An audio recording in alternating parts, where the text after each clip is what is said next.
武汉肺炎是这个促使台湾主权自主的一个契机啊。所以你比如讲一寡吼，定伫遐田中田讲的艺人，伊伫这个时间向拢会变勇敢的台湾人。勇敢的台湾人，这是一个足奇怪的代志。啊，咱院长你好吼，首先代表咱选区的民众来感谢政府甲全台湾的公庙主委。是的，歹势较无经验，我先 Q 人。直接开始了，哎，邀请院长，请苏院长。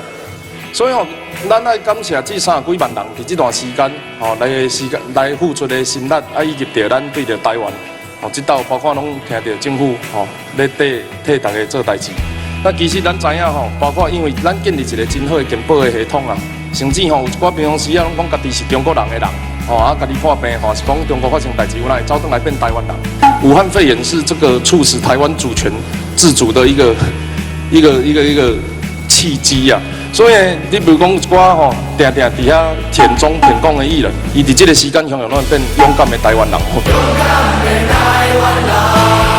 这是一个足奇怪的代志。啊，咱来足感谢遮的这个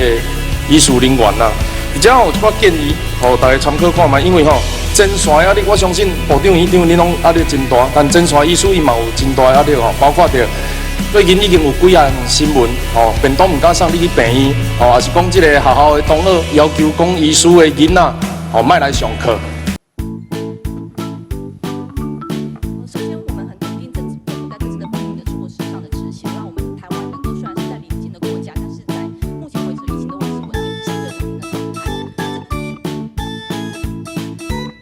行政院和劳动部的解释是说，其实在相关的法令上都已经有给予相对应的补助了，但我们当时也理解了。但是我们在这次的特别预算案里面，其实又可以看得到说，我们仍然编列了这一笔所谓发给因疫情导致家庭生计受影响或因隔离治疗不幸死亡的案件的一些补助。我们当然认同说这样的家庭需要协助，但是就如同之前说的，在特别条例的讨论的当中，我们在党团协商的时候，其实行政院和劳动部都有提出来说，在相关的法令，比如说社会救助法里面的社会。